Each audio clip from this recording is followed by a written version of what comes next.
त्रिपुरा में भले ही 25 साल तक वामपंथी शासन के तिलिस्म को तोड़कर बीजेपी सत्ता पर काबिज हो गई हो, लेकिन अब उसका भी जलवा खत्म होता नजर आ रहा है। ये हम नहीं बल्कि त्रिपुरा आदिवासी क्षेत्र स्वायत्त जिला परिषद चुनाव के नतीजे बयां कर रहे हैं, जिसमें बीजेपी को बुरी तरह से पटखनी किसी दमदार विपक्षी पार्टी ने नहीं बल्कि सियासत में पहली बार कदम रखने वाली त्रिपुरा ने दी है। इस हार के बाद बीजेपी की रणनीति को लेकर सवाल उठने लगे हैं।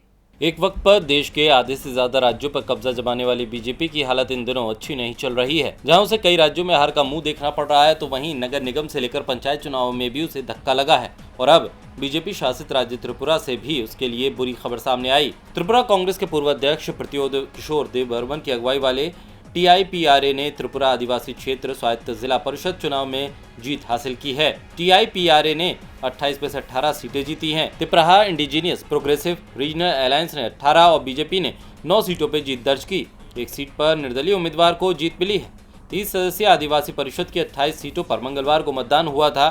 शेष 2 सीटों पर राज्यपाल राज्य सरकार की सलाह पर 2 सदस्यों को मनोनीत करते हैं। राज्य का 2/3 क्षेत्र TTA-ADC शासन के तहत आता है। इसे आदिवासियों का क्षेत्र कहा जाता है। त्रिपुरा की 1/3 आबादी आदिवासी है, जिस पर अब TIPRA ने कब्जा जमाया है। इसी जीत के बाद देवबर्मन ने अपने समर्थकों से अपनी नव स्थापित पार्टी को चुनाव में बहुमत दिलाने का जश्न शांतिपूर्ण तरीके से मनाने का आग्रह किया। उन्होंने कहा कि हमें एकता बनाए रखनी है। मैं लोगों से IPFT, BJP, CPM और कांग्रेस समर्थकों के घरों पर वार करने से बचने की अपील करता हूँ। वो भी हमारे ही लोग हैं, हमें उनसे नहीं लड़ना चाहिए। अगर हम एकता चाहते हैं तो शांति बनाए रखनी चाहिए। वो भी चुनाव के बाद हमारी पार्टी में शामिल हो जाएंगे।